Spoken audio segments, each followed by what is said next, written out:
I've arrived at the ancient city of Kamiros here in Rhodes, which is on the northern side of the island. Bad luck is I arrived just 20 minutes before closing time, which is 10 past 3, something like that. Or even if it's 3 p.m, I find it's interesting. However, as I'm an active man, fit, I shall look at the site in 20 minutes. So apparently this is the oldest city here in Rhodes. It was one of these local civilizations, and yeah, looks pretty decent. Apparently there are 3 levels.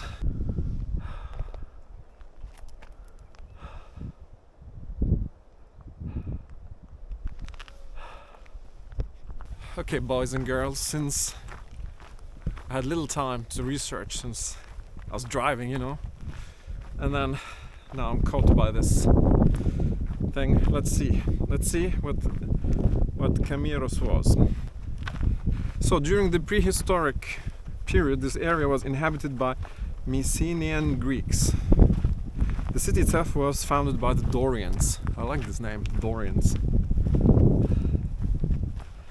The temple foundations were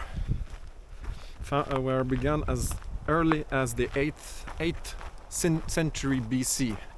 So it's not such an old city, but it's certainly the first, it seems, first community or settlement that was started on the island of Rhodes. Fascinating, because it's a pretty big island. But my guess is, having traveled around, is a big part of it is not really amenable for agriculture. It's very arid and dry on the, let's say, the eastern and southern side. I'm not sure if the climate was the same before when they established the city. Right now, the northern part seems to be lush and green, but I don't know how it was before. Also, we have to think that before there weren't so many people around. Like, so if there was a civilization, they would expand kind of slowly and not like, okay, here's a big island, let's just put people there. Okay, then an earthquake during 226 BC destroyed the city and temple. That's pretty common in this part of the world.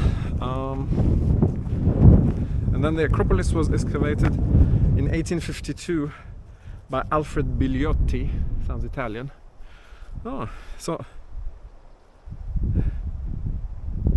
the ancient city was built on 3 levels. So I think I've now come to the big level here. The cistern. So here there was a cistern, 6th or 5th BC, of 600 cubic meters of water, enough for up to 400 families. Ah, that's pretty cool.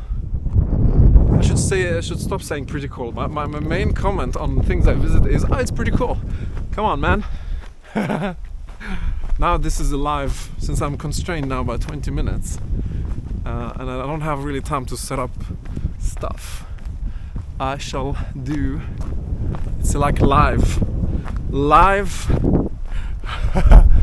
You don't need to watch my face all the time. You can have a look there. I'm trying to angle it for you guys. I like this stick. Just like film.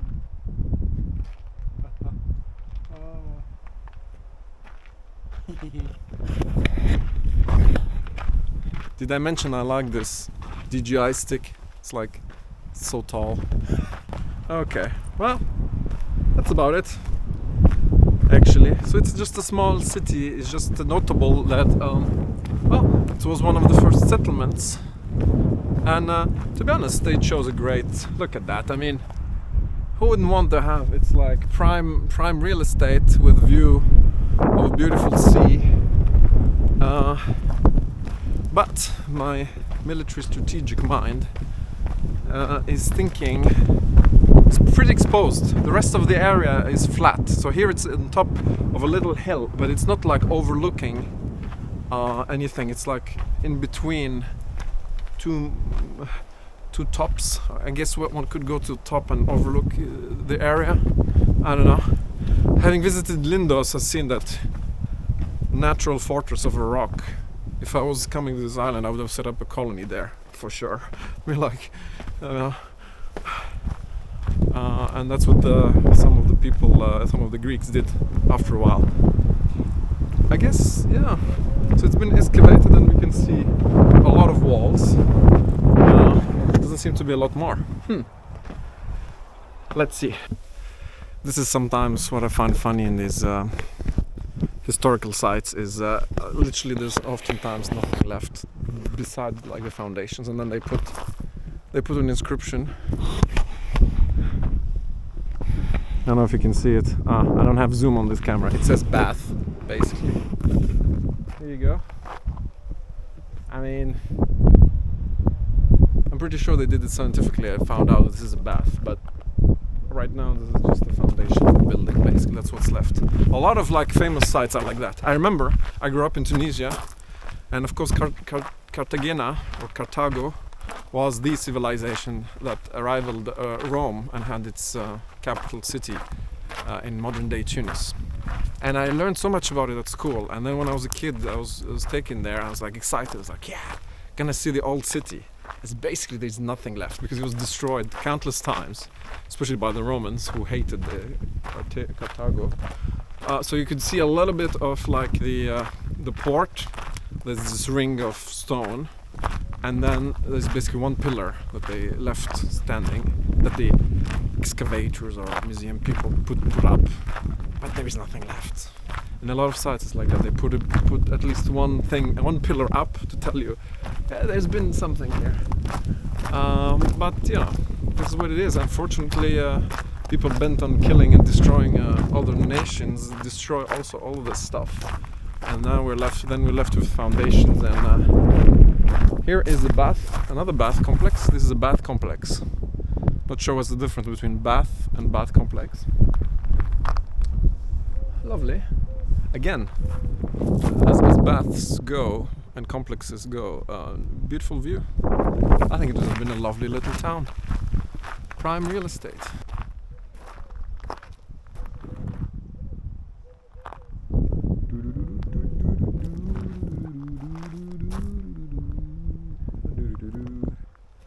Been this empanadas. Is the sanctuary of the gods.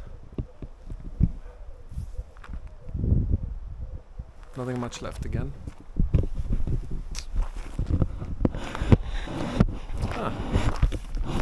And there's some lovely pillars. This is the beauty of these rocks. They stay with their engravings, at least like a mark. Can you imagine if they had in this civilization used wood? There would be nothing. I'm pretty sure there are a few civilizations that were mainly wood-based that we have no traces of. This is the fountain square. I shall give you the opportunity to see without my smug face. Not smug, without my face. A chatty face today, I don't know why. But I just liked it because the 20-minute constraint made me suddenly wake up. It's true, it's good, because then I have to think less about setting up shots and history and narrative. I just go like, okay, well, it's either 20 minutes live or nothing. This is a semi-circular exedra. I have to look up what exedra means.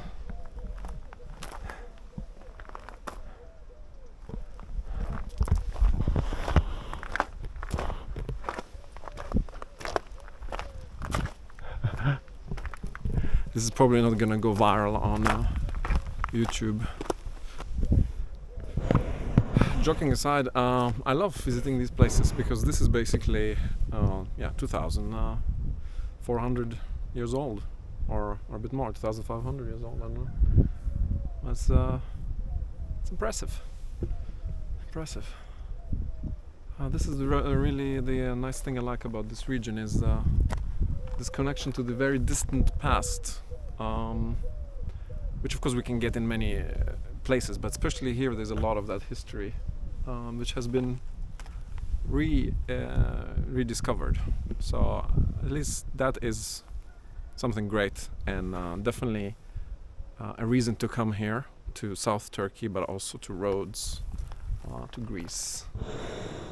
What I also noticed on a lot of these sites is there's usually like a pile of miscellaneous, basically.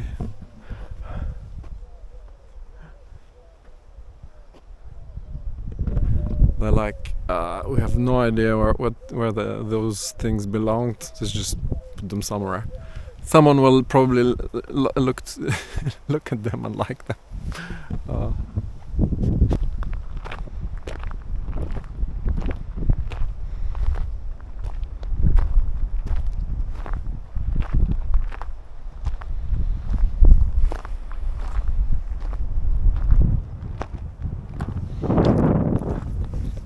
So that was the site of Kamiros, actually. Very doable in 20 minutes. Who would have thought? So, thanks for watching.